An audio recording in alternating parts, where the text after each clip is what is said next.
بسم اللہ الرحمن الرحیم۔ عزیزان محترم،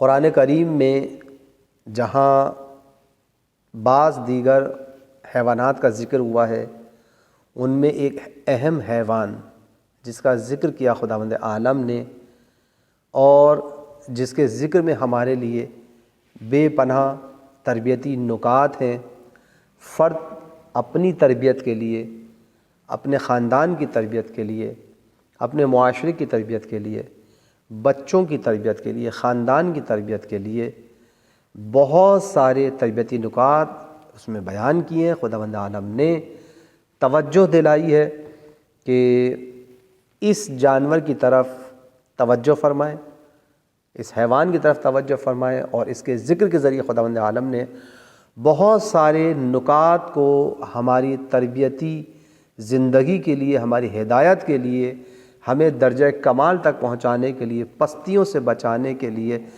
اور طاغوت کے ہاتھوں سے بچانے کے لیے بہت سارے تربیتی نکات خداوند عالم نے یہاں پر بیان کیے ہیں۔ اور وہ ہے بچھڑا، کہ جسے فارسی میں گوسالہ کہتے ہیں اور اردو میں بھی گوسالہ استعمال ہوتا ہے یہ لفظ، اور بچھڑے کا ذکر جو ہے، بچھڑا جو ہے وہ اس عنوان سے جانا پہچانا ہے، اور عربی میں اس کو عجل کہتے ہیں، عجل، عین جیم لام، عجل۔ مختلف آیات میں اس کا ذکر ہوا ہے، توجہ فرمائیں آپ۔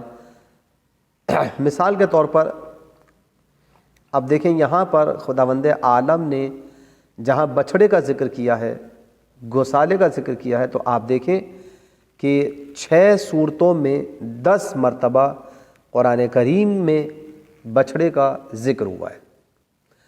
نمبر 1 سورہ بقرہ کی، سورہ بقرہ دوسرا سورہ اور اس کی آیت نمبر 51، 54 اور 92 اور 93 آیت نمبر میں، یعنی 4 مرتبہ سورہ بقرہ کے اندر اس کا ذکر ہوا ہے۔ اسی طرح سورہ نساء جو چوتھا سورہ ہے قرآن مجید کا، اس میں 1 مرتبہ اس کا ذکر ہوا ہے آیت نمبر 153 میں، اور اسی طرح نمبر 3 سورہ اعراف جو 7واں سورہ ہے، اس میں 2 مرتبہ اس کا ذکر ہوا ہے آیت نمبر 148 میں اور آیت نمبر 152 میں اس کا ذکر ہوا عزیزان محترم۔ نمبر 4 سورہ ہود جو قرآن مجید کا 11واں سورہ ہے، اور اس میں 1 مرتبہ اس کا ذکر ہوا ہے آیت نمبر 69 میں، 69 نمبر آیت میں اس کا گوسالے کا ذکر ہوا ہے۔ اسی طرح سے نمبر 5 سورہ ذاریات جو قرآن مجید کا 51 نمبر سورہ ہے، اور اس میں 1 مرتبہ اس کا ذکر ہوا ہے آیت نمبر 26 میں۔ نمبر 6 سورہ طٰہٰ قرآن مجید کا 20واں سورہ، اور اس میں 1 مرتبہ اس کا ذکر ہوا ہے آیت نمبر 88 میں اس کا ذکر ہوا ہے۔ اب ہم یہاں پر سب سے پہلے آپ کے سامنے سورہ بقرہ سے ہم شروع کر رہے ہیں، آیت نمبر 51۔ توجہ فرمائیے گا کہ بسم اللہ الرحمن الرحیم، وَإِذْ وَعَدْنَا مُوسَىٰ 40 لَيْلَةً ثُمَّ اتَّخَذْتُمُ الْعِجْلَ مِن بَعْدِهِ وَأَنْتُمْ ظَالِمُونَ، اور ہم نے موسیٰ سے 40 راتوں کا وعدہ لیا، تو تم نے ان کے بعد گوسالہ تیار کر لیا کہ تم بڑے ظالم ہو۔ خداوند عالم نے اس آیت کریمہ میں واضح طور پر آپ دیکھیں کہ مختلف پہلوؤں کی طرف ہماری توجہ کو مبذول کروایا۔ وَإِذْ وَعَدْنَا، ہم نے موسیٰ سے 40 راتوں کا وعدہ کیا تھا۔ تو ابھی پروردگار عالم کی جانب سے یہ پیغام آیا حضرت موسیٰ علیہ السلام کی جانب، اور حضرت موسیٰ علیہ السلام گئے پروردگار عالم کے حکم کے مطابق، تو قوم نے کیا کیا؟ اتخذتم العجل، تو تم نے ابھی نبی گئے ہیں اور تم نے عجل کو اپنے لیے اتخاذ کر لیا، یعنی تم نے گوسالہ کو اختیار کر لیا نبی کے جاتے ہی۔ ابھی آپ دیکھیں حضرت موسیٰ علیہ السلام صرف 40 دن کے لیے گئے، تو قوم نے حضرت موسیٰ کی تمام تعلیمات کو بھلا دیا اور بچھڑے کے پیچھے لگ گئے۔ جب ایسا ہوا تو کیا کیا؟ وَأَنْتُمْ ظَالِمُونَ، تو اللہ تعالیٰ نے انہیں ظالم قرار دیا۔ اس کا مطلب یہ ہے کہ اگر نبی کے چلے جانے کے بعد نبی کی تعلیمات کو بھلا دیا جائے تو بھلانے والوں کو خداوند عالم ظالم کہہ کر یاد کرتا ہے۔ عزیزان محترم توجہ فرمائیں، فرعون کے غرق ہونے کے بعد جب بنی اسرائیل نے نجات پائی تو حضرت موسیٰ علیہ السلام خداوند عالم کے حکم پر 30 راتوں کے لیے کوہ طور پر الواح توریت لینے کے لیے تشریف لے گئے تھے۔ توجہ فرمائی آپ نے۔ لیکن خداوند عالم نے قوم کی آزمائش کے لیے ان میں 10 راتوں کا اور اضافہ کر دیا۔ ابھی آپ کو یاد ہوگا کہ پچھلے درس میں ہم نے بات کہی تھی کہ خداوند عالم کسی بھی چیز کے ذریعے امتحان لے لیتا ہے، ایسا ہی ہے نا؟ ابھی پچھلی دفعہ ہم نے بیان کیا تھا کہ پروردگار عالم نے قوم ثمود کا امتحان کس چیز کے ذریعے لیا تھا؟ اونٹنی کے ذریعے، یاد ہے نا؟ اونٹنی کے ذریعے امتحان لیا۔ تو اور آپ دیکھیں حضرت موسیٰ علیہ السلام کا امتحان، حضرت موسیٰ علیہ السلام کی قوم کا امتحان کس چیز کے ذریعے لیا جا رہا ہے عزیزان محترم؟ کہ 40 راتوں میں سے 30 دن کے لیے کہا تھا کہ حضرت موسیٰ کہہ کے گئے کہ میں 30 دن کے لیے جا رہا ہوں، لیکن جب گئے ہیں تو 10 راتوں کا خداوند عالم نے اضافہ کر دیا۔ آپ دیکھیں قوم 10 دن نہیں برداشت کر سکی اور 10 دن کے اندر اپنی حیثیت کو کھو بیٹھی، اپنے مقام کو کھو بیٹھی، صرف 10 دن کے اندر۔ توجہ فرمائی آپ نے۔ اور آپ دیکھیں قوم کے شاطر افراد، قوم کے عیار و مکار افراد نبی کی غیبت سے فائدہ اٹھانے کے لیے تیار ہو گئے۔ جیسے ہی حضرت موسیٰ علیہ السلام گئے، کیا کیا قوم نے نہیں، قوم کے عیار فرد نے، کہ جسے سامری کہتے ہیں، قوم کو اس نے دوسری راہ پہ ڈال دیا۔ آپ دیکھیں کہ سامری نے بنی اسرائیل کے پاس جو طلا و جواہرات تھے، جو ان کے پاس طلا و جواہرات سے ہاتھ لگے تھے، ان کے پاس ان سے کیا کیا؟ ان سے ایک بچڑا تیار کر لیا۔ اس نے کہا کہ تم سب کے سب جتنے بھی تمہارے پاس طلا و جواہرات ہیں، جو زیورات ہیں، وہ سب کے سب لے آؤ۔ عجیب قوم تھی کہ جو اتنی سی دیر میں جو ہے وہ تبدیل ہو گئی۔ حضرت موسیٰ علیہ السلام کی تعلیمات کا کوئی اثر گویا اس قوم کے اوپر نہیں رہا۔ آپ یہاں پہ کہہ سکتے ہیں کہ یہ کیسے ممکن ہے کہ قوم بدل گئی ہو؟ حضرت موسیٰ علیہ السلام کے صرف چلے اتنے سے 30 دن کے بعد عزیزان محترم آپ دیکھیں کہ یہ قرآن کریم کی آیات ہے کہ صرف 30 دن کے بعد قوم بدل گئی، جب 40 دن کا پروردگار عالم نے ان سے عہد لیا اور 10 دن کا اس میں اضافہ کیا، 40 دن میں تبدیل کر دیا ان راتوں کو۔ تو آپ دیکھیں قوم تبدیل ہو گئی۔ یہ کیسے ممکن نہ ہوا؟ ممکن ہوا، قرآن کریم نے اس بات کو اسی لیے ثبت کر دیا کہ اگر کوئی یہ اعتراض کرنے بیٹھ جائے اور یہ احتمال دینے لگے کہ جناب یہ کیسے ہو سکتا ہے کہ نبی کی آنکھ بند ہوتے ہی قوم بدل جائے، جی ہاں تاریخ میں ایسا ہوا ہے۔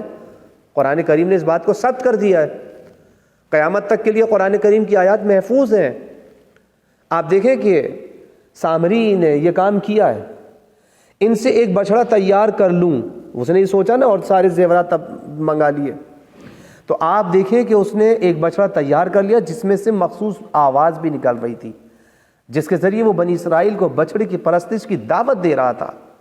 بنی اسرائیل کی اکثریت سامری کے ساتھ ہو گئی۔ کیوں بھائی؟ کیوں ساتھ ہو گئی اکثریت؟ کیا انہوں نے حضرت موسیٰ علیہ السلام کی تعلیمات کو نہیں دیکھا تھا؟ کیا انہوں نے حضرت موسیٰ علیہ السلام کی قربانیوں کو نہیں دیکھا تھا؟ کیا انہوں نے حضرت موسیٰ علیہ السلام کی عظیم کارناموں کو نہیں دیکھا تھا؟ اتنی جلدی ان کی تعلیمات کو بھلا دیا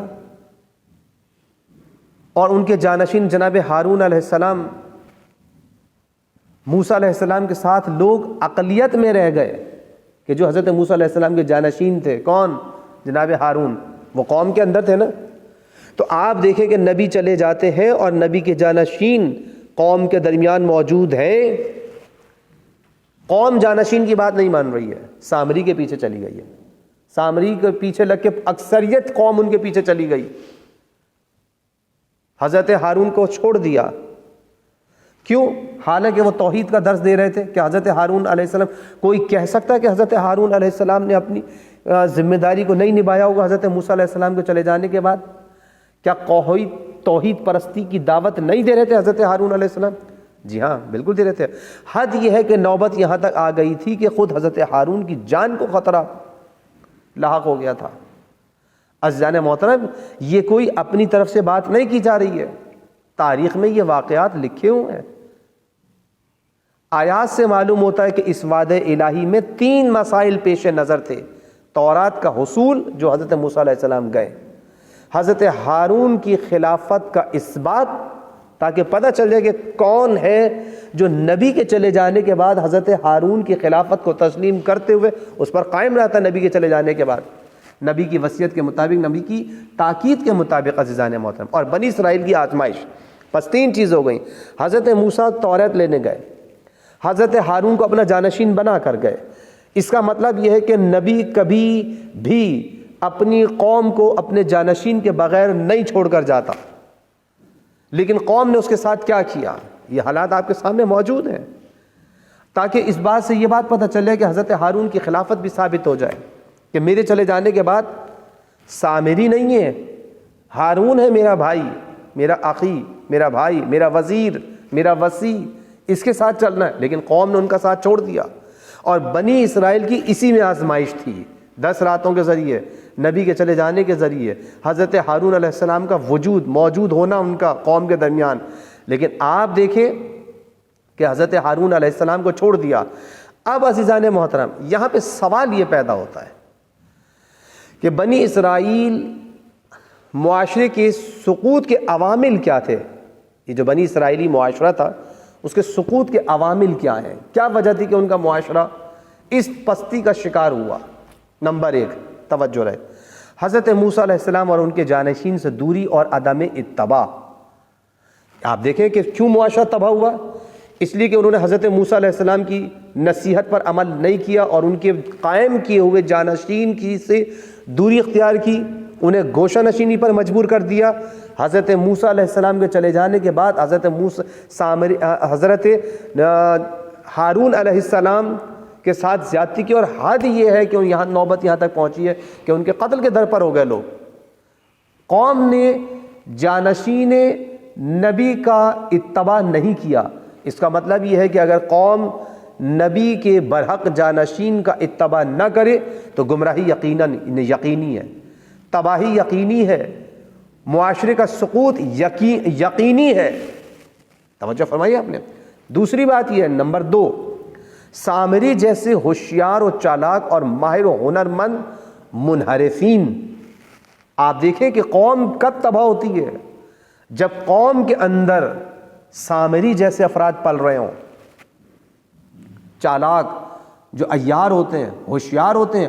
آپ دیکھیں کہ آپ ہی کا پیسہ ہے، آپ ہی کے زیورات ہیں، آپ ہی کے سامری اپنے گھر سے نہیں لایا تھا عزیزان محترم، توجہ رہے، لیکن اس نے آپ ہی کے زیورات سے آپ ہی کے خلاف ایک ایسا کام کر دیا کہ آپ اپنے نبی کے خلاف ہو گئے اور ہمیں پتہ بھی نہیں چلا۔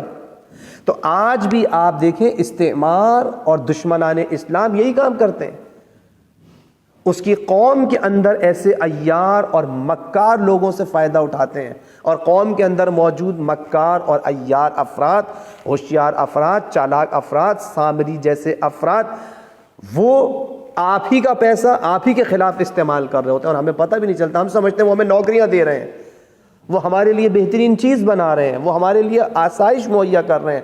نہیں عزیزان محترم، یہ ہمارے معاشرے کے سامری ہیں، یہ ہمیں تباہی کے راستے پر لے جا رہے ہیں، یہ نبی کریم صلی اللہ علیہ وآلہ وسلم کے راستے سے ہمارے بچوں کو دور لے کر جا رہے ہیں۔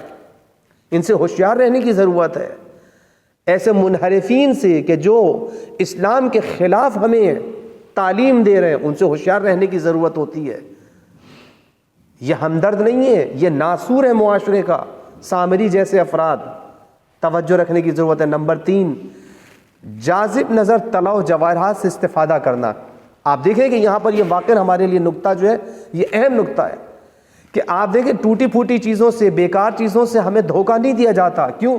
اس لیے کہ ہر آدمی جانتا ہے کہ اس کا نقص کیا ہے، اس کی خرابی کیا ہے، اس کی بربادی کیا ہے۔ ہمیشہ قیمتی چیزوں کے ذریعے سے ہمارے معاشرے کو تباہی کی طرف لے جایا جاتا ہے کہ جناب ہم آپ کے معاشرے کو بہترین موبائل، بہترین کمپیوٹر، بہترین چیزیں مہیا کر کے دے رہے ہیں، جاذب نظر طلا و جواہرات یعنی زرق برق چیزوں کے ذریعے معاشرے کو تباہی کی طرف لے جایا جاتا ہے۔ تو عزیزان محترم، یہ ماں باپ کی ذمہ داری ہے کہ بچوں کے ہاتھ میں موبائل دینے کے بعد اور موبائل دینے سے پہلے ہوشیار رہیں کہ یہ زرق برق چیزیں آپ کے بچوں کے ہاتھوں میں گوسالہ نہ بن جائیں۔ ہوشیار رہنے کی ضرورت ہے، اس لیے کہ دشمن انہی چیزوں کے ذریعے بچوں کو دین سے دور کر دے گا۔ نمبر 4، اپنی طرف کھینچنے والی آواز اور ایڈورٹائز، کیونکہ سامری کے گوسالہ سے آواز نکلتی تھی، لہٰذا یہ جو ایڈورٹائزمنٹ ہوتی ہے ان سے ہوشیار رہنے کی ضرورت ہے۔ یہ جو آوازیں ہیں، آپ دیکھیں کہ بچڑا کیسا تھا، سامری کے بچڑے میں کیا تھا؟ اگر وہ خاموش بچڑا ہوتا تو شاید اتنا جذاب نہ ہوتا، اتنا دلچسپ نہ ہوتا، لیکن قوم کو گمراہی کرنے میں اس نے اس بات کا خیال رکھا، سامری نے اس بات کا خیال رکھا ہے کہ اس میں آواز بھی ہونی چاہیے، اس لیے کہ آواز دلوں کو کھینچتی ہے اپنی طرف، ذہنوں کو اپنی طرف کھینچتی ہے، توجہات کو اپنی طرف کھینچتی ہے۔ تو پس عزیزان محترم، یہ آواز، یہ ایڈورٹائزمنٹ اور یہ تبلیغات، یہ نمود و نمائش کہیں ایسا نہ ہو کہ یہ گوسالہ پرستی کی طرف لے جائیں، یہ گوسالہ سے نکلتی ہوئی آواز کی مانند ہو، لہذا ہوشیار رہنے کی ضرورت ہے ان چیزوں سے۔ نمبر 5، سادہ لو، جلدی یقین کرنے والے، مضبوط ایمان سے عاری لوگ یہ معاشرے کی تباہی کا سبب ہے۔ اس لیے آپ دیکھیں لوگوں کو، اپنے بچوں کو اس بات کی طرف توجہ دلائیں، دینی تعلیم و تربیت کی طرف، اس لیے کہ اگر آپ کے بچے سادہ لو رہ گئے، بے دین رہ گئے، انہیں دینی تعلیمات نہ ہو، ان کے پاس مضبوط ذریعہ نہ ہو اپنے آپ کو پرکھنے کا، اپنے آپ کو جانچنے کا، تو آپ دیکھیں معاشرہ تباہ ہو جائے گا، معاشرہ برباد ہو جائے گا۔ لہٰذا سادہ لو افراد ہونے کی ضرورت نہیں ہے، مومن کو ہوشیار ہونا چاہیے۔ روایات میں بھی ہے کہ مومن ہوشیار ہوتا ہے، مومن زیرک ہوتا ہے، دشمن کی سازشوں کو سمجھنے کی کوشش کریں۔ اگر یہ کب ہوگا؟ جب بچے علماء سے اٹیچ رہیں گے۔ آپ دیکھیں ایک سازش یہ کی جاتی ہے کہ علماء سے دور کیا جاتا ہے بچوں کو، نوجوانوں کو، لوگوں کو، کیوں؟ اس لیے کہ اگر یہ علماء سے دور ہو گئے تو ان کو گمراہ کرنا آسان ہو جائے گا۔ لہٰذا عزیزان محترم، کوشش یہ کریں کہ اپنے معاشرے میں موجود علماء سے استفادہ کریں، ان کے ساتھ اٹیچ رہیں، اپنی مشکلات کو گوگل کے ذریعے حل نہ کریں، اپنی مشکلات کو علماء کے ساتھ بیان کرنے کے ذریعے حل کریں، کتابوں کے ذریعے، علماء کے ساتھ ڈسکس کرنے کے ذریعے، ان کی نشست و برخاست، ان کے ساتھ بیٹھا کریں، ان کی ہم نشینی اختیار کریں۔ آپ دیکھیں کہ یہ وہ عوامل تھے کہ 5 عوامل جو میں نے آپ کے سامنے بیان کیے، جن کی وجہ سے بنی اسرائیلی معاشرہ تباہ و برباد ہو گیا۔ بس یاد رکھنے کی ضرورت ہے کہ بچڑے کو عجل کیوں کہتے ہیں، یہ بھی آپ کے ذہن میں ایک بات رہنی چاہیے کہ عجل، عین جیم لام، عجل کیوں کہا جاتا ہے؟ اس کی وجہ یہ ہے کہ عجل عربی کا لفظ ہے بروزن طفل، جیسے طفل ہوتا ہے، یہ لفظ دراصل عجلت سے لیا گیا ہے، کیونکہ گوسالہ اس سن و سال میں جو بچہ ہوتا ہے بچوں جیسی عجولانہ حرکتیں کرتا ہے جلدی جلدی، اور جب یہ بڑا ہو جاتا ہے تو مکمل طور پر ان حرکتوں کو چھوڑ دیتا ہے، اس لیے عجل کہا جاتا ہے اسے، کیونکہ بچوں جیسی حرکتیں ہوتی ہیں اور بچے ناسمجھ ہوتے ہیں، اس لیے اس کو عجل کہا جاتا ہے۔ بچڑا پرستی ہے، گوسالہ پرستی ہے۔ بس عزیزان محترم، جو یہاں سے ہمیں پیام ملتا ہے اس آیت کریمہ سے، اس کی طرف توجہ کرنے کی ضرورت ہے، مختصر طور پر سنیں۔ نمبر 1، نبی کے معین کردہ کو چھوڑ کر غیر کی طرف چلے جانا یہ ظلم ہے۔ اتخذتم العجل من بعدہ وانتم ظالمون، اس لیے کہ نبی کے بنائے ہوئے کو چھوڑ کر وہ عجل کی طرف چلے گئے، یہ ظلم ہے، پروردگار عالمین نے واضح طور پر کہا ہے۔ نمبر 2، رہبر کا قوم سے دور چلے جانا بھی ذریعہ آزمائش ہے، کہ نبی آپ سے دور چلے گئے، رہبر آپ سے کچھ وقت کے لیے دور چلے گئے، تو یہ آپ کے لیے ایک آزمائش کا ذریعہ ہے کہ دیکھیں کہ اب آپ نہ رہبر کے چلے جانے کے بعد، نبی کے چلے جانے کے بعد اس کے جانشین کا کہنا مانتے ہیں یا نہیں مانتے ہیں، اس کا اتباع کرتے ہیں یا نہیں کرتے ہیں، اس کی فرما برداری کرتے ہیں کہ نہیں کرتے ہیں، یہ ایک ذریعہ آزمائش ہے۔ نمبر 3، عدم انتظار ظلم ہے۔ آپ دیکھیں 30 راتوں کا کہہ کر گئے تھے اور 40 دن لگ گئے، تو قوم نے انتظار نہیں کیا، پس جو قوم انتظار کی قائل نہیں ہے در حقیقت وہ ظلم کر رہی ہے۔ انتظار قرآن کریم کی سیرتوں میں سے ایک سیرت ہے، بیان کردہ سیرتوں میں سے ایک سیرت ہے. بس لہٰذا عدم انتظار ظلم ہے، اس بات پر توجہ رکھنے کی ضرورت ہے.